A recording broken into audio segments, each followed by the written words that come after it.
Hello everyone, welcome back to my channel. আশা করছি তোমরা প্রত্যেকে খুব ভালো আছো আর আমরাও বেশ ভালো আছি। তো এখন সকাল ওই 7:30টার মতো বাজে, এখন থেকে আমার ব্লগটা স্টার্ট করলাম। তো সকালে আশেপাশে কাজকর্ম তো হয়ে গেছে, তো চাও খাওয়া হয়ে গেছে। তো চাটা খেয়ে নিয়ে এবার রান্নার দিকে যাব। তো তার আগে এই দেখো, এখানে চেয়ারে একতাল জামা কাপড় আছে, এগুলো সব গুছিয়ে নিই। রাত্রের দিকে আর ভালো লাগেনি গুছাতে, তাই রাত্রের দিকে আর গুছাইনি, এবার গুছিয়ে নেব। আর এদিকে তোমাদের দাদাভাই দেখো সমস্ত কাঁথা কম্বল গুছাচ্ছে, বেডিংটা গুছাবে ও। তো ওর দায়িত্ব হচ্ছে বেডিং গুছানো। তো ছেলের ঘরে মানে আমাদের এই ঘরে দুটো ঘরের বেডিংই ও গুছায় আর কি। আর এখন আমি এই জামা কাপড়গুলো গুছিয়ে নেব। তো গুছিয়ে নিয়ে এবার রান্নার দিকে যাব। তো সাথে থাকো, দেখতে থাকো, আশা করি ভালো লাগবে। আর জামা কাপড় গুছানো এই কাজটা না একটা চাপের কাজ।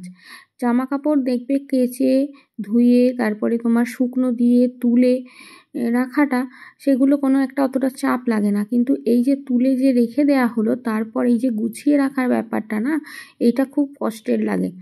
একদম মানে ভালো লাগে না, যেন একটা ধৈর্যের কাজ। তো গুছিয়ে মানে ভাঁজ করা একের পর এক, এটা একদম করার ইচ্ছা হয় না। তার জন্য না এই জামা কাপড় সবসময় দেখবে তাল করে রাখা থাকে। হয়তো একদিন কি দুদিনের জামা কাপড় সমস্ত সব জমলে তারপর মনে হয় যে না এবার গুছিয়ে রাখি, চেয়ারটা অনেকটা বোঝা লাগছে, তখন ওই গুছাতে লাগি জানো। তার আগে না মনে হয় না যে গুছাই, ভালো লাগে না জামা কাপড়। ওই প্রত্যেক দিন আমি ওই জামা কাপড় তুলে এনে যে রেখে দেবো, বিকেলে খুব কমের ভাগ গুছাই, আর তা না হলে এই সকালের দিকে গুছাই জানো। তো এক এক করে জামা কাপড়গুলো গুছিয়ে নিই। আগে না তোমাদের দাদাভাইকে বললে একটু একটু গুছিয়ে দিত, এখন আর দেয় না গো একদম। জামা কাপড়গুলো গুছাতে অনেক সময় লেগে গেল। এবার চলে এলাম রান্নাঘরে আর কি, রান্না বান্না করব। তো আজকে রান্না হবে শিম, পেঁয়াজ কালি, বেগুন, আলু এইসব দিয়ে একটা তরকারি হবে, আর ওই নিম পাতা দিয়ে বেগুন ভাজা হবে। আর এদিকে না তোমাদের দাদাভাই ওই গাড়ি রেখেছিল আর কি উঠানে, এই রান্না দুয়ারে গাড়িটা রাখে। কাঠে তো আর রান্নাবান্না করি না আমি, কিন্তু এখন কদিন ওই কাঠগুলো আছে বলে কাঠে রান্নাবান্নাগুলো করছি আর কি। তো সেই কারণে ও আর কি উঠানে গাড়িটা রাখছে, এবার ওটা চাপা দিচ্ছে কভারটা। তো তার জন্য আর কি কভারটা এখন গুছাচ্ছে সকালে। তো আজকে রান্না হচ্ছে এই তো শিম, আলু, পেঁয়াজ কালি, বেগুন এই সমস্ত। বেগুনটা এখনও দিইনি, এখন একটু পরে দেব। আর এদিকে জল গরম বসিয়েছি, আমার কাপড় জামাগুলো একটু মেখে দেব তার জন্য আর কি, সার্ফ দিয়ে। তো তরকারিটা এবার ভাজছি, তো অনেকটাই ভাজা হয়ে যাক, কিছুটা বাকি আছে। তো এবার প্রায় ভাজা হয়ে এসেছে, এবার জলটা দিয়ে দেবো আর কি।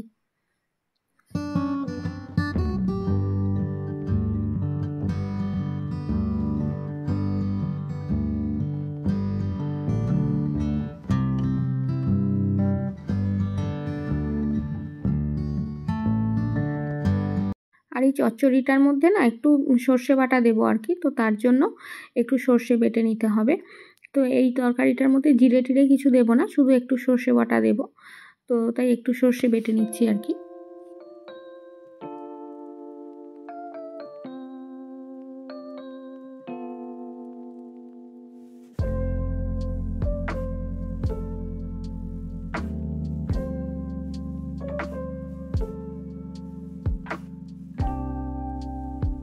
রান্নাবান্না হয়ে গেছে, আর তেলে ভাজা করছি। তোমাদের দাদাভাইও টিফিন নিয়ে যাবে আর আমাদেরও খাওয়া হবে। আর রান্না হয়ে গেছে, তো তেলে ভাজা করে নিয়ে তোমাদের দেখাচ্ছি কি রান্না হলো না হলো। আর তেলে ভাজার মধ্যে হচ্ছে বেগুনি আর কুমড়ো হচ্ছে, কারণ বেগুনি অলরেডি দুটো হয়ে গেছে। এগুলো তোমাদের দাদাভাইকে টিফিনে দিয়ে দেবো। আর একটু বড় বড় করেই করছি, একটু বড় বড় করলে তেলে ভাজা খেতেও দেখতেও ভালো লাগে বলো। আর সেই কারণে একটু বড়ই করছি। তো ওকে এবার টিফিনে ভরে দিই, তারপর আমাদেরটা একটু ধীরে ধীরে করলেও হবে, অসুবিধা নেই। তো ওটা আগে দিয়ে দিই, ও যেহেতু বেরোবে। আর এই তো তেলে ভাজা তৈরি করে এই তো ছেলের আর আমার দুজনেরই খাওয়া দাওয়া হয়ে গেল, মুড়ি টুড়ি। তো এবার মাজা ধোয়া করবো, তারপরে কাচাকাচি করার আছে। ওই দেখো তোমাদের দাদাভাইয়ের জামা প্যান্টগুলো ঝুলছে সিঁড়ির নিচে, তো ওগুলো এবার কাচাকাচি করব। তারপরে ঘর বারান্দা মোছামুছি হবে, রান্নাঘর মোছা হবে, একের পর এক কাজ আছে। তো চলো এক এক করে কাজগুলো করতে থাকি। তো চলো, নিচে সমস্ত থালা বাসন আমার মাজা হয়ে গেছে। আর এই দেখো এক বালতি সব আমারই সব কাঁচা ধোয়া করে একটু কেচে দিলাম আর কি গরম জল করে। আর শীতের দিনে দেখবে গরম জল করে কিছু না কাচলে না যেন ভালো ছাড়ে না, আর কেচেও ঠিক শান্তি লাগে না। একটু গরম জল করে দিলে ভালো ছেড়ে যায়, ভালো পরিষ্কার হয়, মনের মতো হয়। তো চলো এবার ছাদে এক এক করে মেলে নিই। নিচে মাজা ধোয়া হয়ে গেছে বাসন টাসন, এবার গিয়ে ঘর বারান্দাগুলো মুছবো এক এক করে। এবার এক এক করে সমস্ত জামা কাপড়গুলো মেলে দিই। তো ভিজে জামা কাপড়গুলো আগে দিয়ে দিই, তারপরে ঘরের মধ্যে আছে আধ শুকনো জামা কাপড়, মানে আগের দিনের ধোয়া জামা কাপড় যেগুলো শুকায়নি, তো সেগুলো এবার দিয়ে দেবো। জামা কাপড় বলতে ছেলের মোটা মোটা সোয়েটার এইগুলোই আছে আর কি। তো ওগুলো তো আর এক রোদে শুকায় না, 2 দিন না রোদ্দুর পেলে শুকায় না। আর কীরকম হাওয়া দিচ্ছে দেখো না, মায়ের শাড়িটাও কীরকমভাবে মানে উড়ছে দেখো, দুলছে। আর ওই গাছের পাতাগুলো দেখছো কীরকমভাবে দুলছে, হাওয়া দিচ্ছে প্রচুর। ক্লিপ না আটকালে না সব পড়ে যাবে, আবার আমাকে ডবল করে এসে ধুতে হবে। তো তার জন্য একে একে সব ক্লিপ দেবো। তো এক এক করে মেলে দিই। ছেলের প্যান্টগুলো চেয়ারে দিয়ে দিচ্ছি। ছোট ছোট জিনিস ওগুলো সানসেটে দিলেই আগে শুকনো মতো হয়েই গেছে, তো আবার হাওয়া দিয়ে পড়বে। তো তার জন্য আবার সব এতে দিয়ে দিলাম আর কি চেয়ারে। তো এবার নিচে চলে আসলাম। তো এবার এই জায়গাটা একটু পরিষ্কার করে নিচ্ছি। এখানে একটা পলিথিন পাতা থাকে, পলিথিনের ওপর আলুগুলো রাখা থাকে। আর তোমাদের দাদাভাই এবারে বাজার থেকে নতুন আলু নিয়ে এসেছে, আর নতুন আলুর মধ্যে প্রচুর পরিমাণে মাটি ছিল। তো তার জন্য ওই মাটিগুলো পুরো দুয়ারময় হয়ে যাচ্ছে পায়ে পায়ে। তো তার জন্য না ওই জায়গাটা একটু পলিথিনটা পুরো একদম সরিয়ে পুরো ঝেড়ে নিলাম। ঝেড়ে নিয়ে এবার আলুগুলো আস্তে আস্তে করে একটু ঝেড়ে নিয়ে তুলে দিলাম। দেখো কত ধুলো মাটি বেরিয়েছে, দেখতে পাচ্ছ? এক এক করে এবার সমস্ত সব ঝাঁট দিয়ে নিই, তারপরে ঘর বারান্দাগুলো মুছবো। আর মিক্সিটাও সেই তোলা হয়নি, ওটাও তুলে রাখতে হবে। 12টা 10 মতো বাজে, আর এই দেখো ভাত বসিয়ে দিলাম। তো ভাতটা হতে থাক। এই সমস্ত কাঠগুলো এবার জ্বালিয়ে দিচ্ছি আর কি, ওপরের ঘরে কিছু কিছু ছিল, তো সেইগুলোই জ্বালিয়ে পুড়িয়ে দিচ্ছি। আর নাহলে তো ঘরটার মধ্যে আবার ইঁদুর লেগে যাবে, তাই না? ইঁদুর আসতে আরম্ভ করেছিল, কিন্তু কাঠগুলো বার করে নিয়েছি, পালিয়েছে। আর এদিকে দেখো বোতলে সব জল ভরবো। বোতলগুলো এখন খালি আছে, অলরেডি মানে টাঙ্কে জল শেষ হয়ে গেছে আর কি। তো এবার ভরবো। তো চলো আস্তে আস্তে করে কাজগুলো এক এক করে করি। এই দেখো আমার বাবা সমস্ত সবজিপাতি নিয়ে হাজির। বাবার চাষের জিনিস তো, আর মেয়ের তো নেই, সমস্তই কিনে খাওয়া। তো তার জন্য বাবা এই তো 2 ব্যাগ সবজিপাতি নিয়ে চাল টাল নিয়ে হাজির হয়ে গেছে। তো দিয়েই সাথে সাথে চলে যাবে, থাকবে না, একটুও বসবে না, জানো। আর এদিকে রান্না হয়েছে, তোমাদের তো সকাল থেকে দেখানোই হয়নি। বেগুন ভাজা হয়েছে নিম পাতা দিয়ে, আর সবজির তরকারি এটা হয়েছে সকালে, সেটা দেখলে। আর মাছের ঝাল, মুসুরির ডাল, এই হচ্ছে আজকে দুপুরের খাওয়া দাওয়া। আর এদিকে দেখো আমাদের ফুল গাছগুলো একদম ফাঁকা করে ফেলেছে মা। দেখছো, লক্ষ্মী পুজোর দিন মানে পয়লা মাঘ আর কি, সমস্ত পাড়ার কাকিমাদেরকে তুলে তুলে দিয়েছে। আর এই বালতিটার মধ্যে ছিল একটা গাঁদা ফুলের গাছ, সেই গাঁদা ফুলের গাছটা আর কি তুলে পাশের বাড়ির কাকিমাকে দিয়েছে। আর এর মধ্যে মা একটা চন্দ্রমল্লিকার গাছ বসিয়েছে আর কি, তোমাদের দাদাভাই বাজার থেকে গাছটা কিনে এনে দিয়েছে, তো সেই কারণে মা ওই বালতিটার মধ্যে বসিয়েছে। আর কাকিমাদেরকে দিয়েছে বলতে এই তো পাশের বাড়ির কাকিমা, ওই দেখো ছাদে বসিয়েছে, তোমাদেরকে দেখাই জুম করে। এই দেখো দেখতে পাচ্ছ, কাকিমা পাশের বাড়ির মানে কাকিমাকে দিয়েছে। কাকিমাদের টবগুলো তো এমনি পড়েই আছে, ফুল গাছ টুল গাছ বসায়নি। Good evening. এখন সন্ধ্যা 6:30 পৌনে 7টার মতো বাজে আর কি। তো এখন রান্নাঘরে চলে আসলাম। তো রান্নাঘরে এসে এখন একটু চাউমিন বানাচ্ছি ছেলের জন্য। তো ছেলে আমার চাউমিন খাবে। চাউমিন খাবে বলতে আগের দিনের কিছুটা চাউমিন তৈরি করেছিলাম, তো কিছুটা চাউমিন সিদ্ধ ছিল আর কি, তো সেটাই আর কি একটু তৈরি করে দিলাম আর কি। তো ওকে বললাম যে বাবু চাউমিন খাবি? ও তো এক কথায় রাজি, বললো হ্যাঁ খাবো, তাহলে করো। তো তার জন্য চলে এলাম চাউমিন করতে। চাউমিন আমার হয়েই গেছে, এবার ওকে দেবো আর কি খেতে। তো তোমাদের একটু দেখাই। আর এই দেখো চাউমিন হয়ে গেছে, এবার ওকে দিয়ে দেবো। আর আজকে আবার গাজর নেই, শুধু বিনস আর ডিম দিয়ে করেছি। তো যেদিন গাজর থাকে সেদিন ডিম থাকে না, আর যেদিন মানে বিনস থাকে না আর কি, আর যেদিন বিনস থাকে সেদিন গাজর থাকে না, এরকমটাই হয় আর কি। তো আমার উৎসবের ওসব কোনো ব্যাপার নেই। ওকে মানে যে মুখের মতো এই হতেই হবে ওই হতেই হবে এরকমটা কোনো ব্যাপার নেই ওর। ওকে একটু ডিম দিয়ে চাউমিনটা একটু নাড়াচাড়া করে দিলেই ওর মানে হয়ে যাবে, ওর কোনো সমস্যা নেই। তো যাই হোক, এবার একটু ওর মুখের মতো করে দিলাম, এবার খেয়ে নেবে। আর হয়তো এটা খেয়ে আর রাত্রে কিছু খাবে না, আবার দেখি রুটি তরকারি করব। ও তো আর কিছু খাবেই না, এবার আমাদের জন্য করব রুটি তরকারি। তো চাউমিন খাওয়া দাওয়ার পর্ব তো মিটলো, এবার করছি রাতের খাবার দাবার, রুটি তরকারি। তো আজকে হচ্ছে বেগুন ভাজা আর হচ্ছে ফুলকপি আলুর তরকারি। তো ফুলকপি আলুর তরকারিটা একটু অন্য প্রসেসে করছি। অন্য প্রসেসে বলতে ওই যে পিঠে, যেমন মানে পিঠে তৈরি করলে যে তরকারিটা করা হয় না, বেশ মানে সিঙ্গাড়ার পুরের মতো যে তরকারিটা, তো ওই প্রসেসে আর কি তরকারিটা হচ্ছে। কারণ কী বলো তো, আমার ছেলে না ওই পিঠের তরকারিটা খেতে ভীষণ ভালোবাসে। ও পিঠে খায় না, কিন্তু ওই যে তরকারি মানে যে পুরটা বানানো হয় আর কি পিঠের, তো ওইটা ওর ভীষণ প্রিয়। তো বলে কি যে মা ওই ওই প্রসেসে আজকে একটু তরকারি করো রুটি খাওয়ার জন্য। তো ওই রকমভাবেই তরকারিটা করছি আর কি, দেখাচ্ছি তোমাদের। আর এই তো ওদিকে বেগুন ভাজা হয়ে গেছে, আর এদিকে এই তো তরকারিটা হচ্ছে আর কি ভাজা, আলুগুলো ভাজছি। তো এদিকে তো বেগুন ভাজা হয়ে গেছে, আর এই তো আলুগুলো ভাজছি। আলুগুলো আর এই কপির ডাঁটা যেগুলো আছে না, ওইগুলো দিয়ে দিয়েছি আগে ভাজা করতে। তো ওইগুলো আগে একটু ভেজে নিচ্ছি, তাহলে কিছুটা নরম হয়ে যাবে। তো তারপর মানে কপির ফুলটা দেবো আর কি। এবার হয়ে গেছে, কপির ফুলটা এবার দিয়ে দেবো।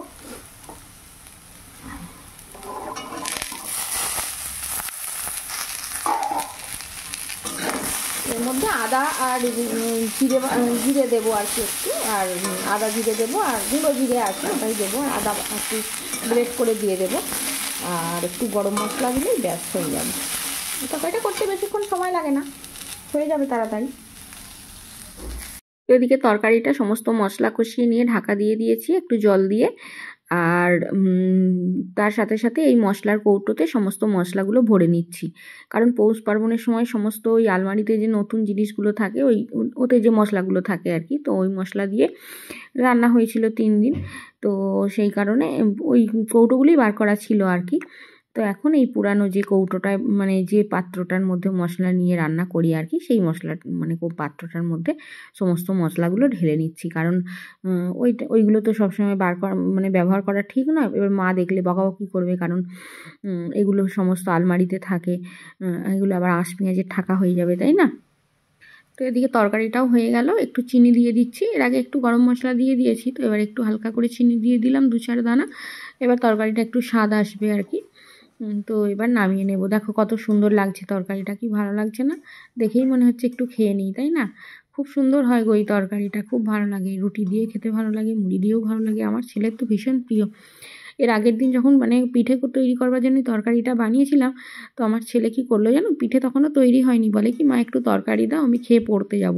দিয়ে শুধু মুখে বসে বসে তরকারিটা খেয়ে পড়তে গেল জানো। তো এবার তরকারিটা ঢেলে নিই, হয়ে গেছে।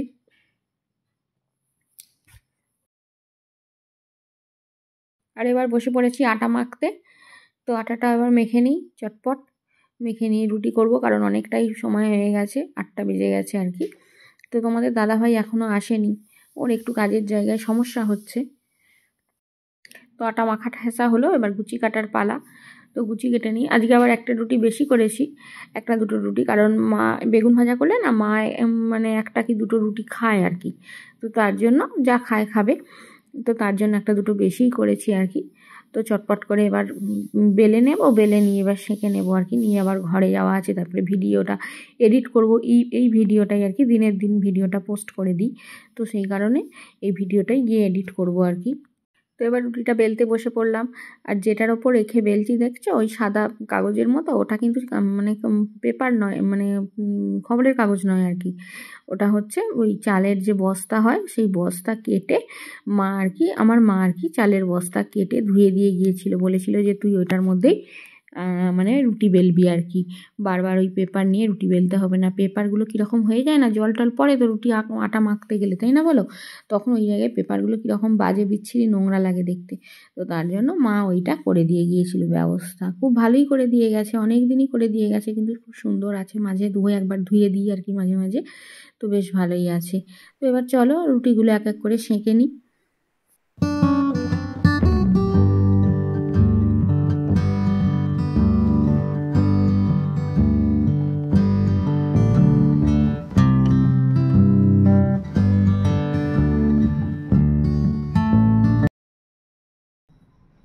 খাবার দাবার তো আমার সব তৈরি হয়ে গেল। তো এখনও তোমাদের দাদাভাই এসে পৌঁছায়নি, 8:30 বাজে। ওর কাজের জায়গায় একটু দেরি হচ্ছে, একটু সমস্ত প্রবলেম হচ্ছে, তার জন্য একটু দেরি হচ্ছে। তো ওই দেখো এসে গেছে। তো চলো আগে খুলে দিই গেটটা।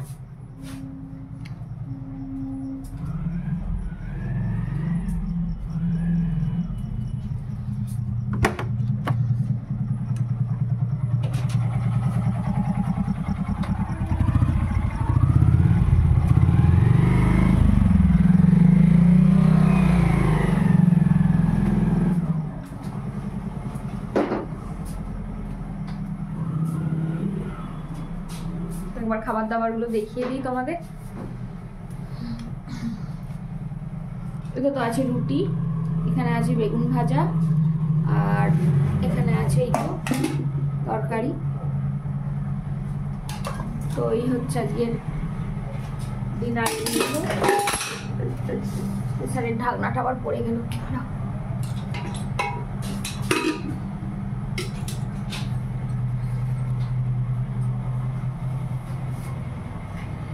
তো সমস্ত কিছু খাবার দাবার তোমার রেডি হয়ে গেল।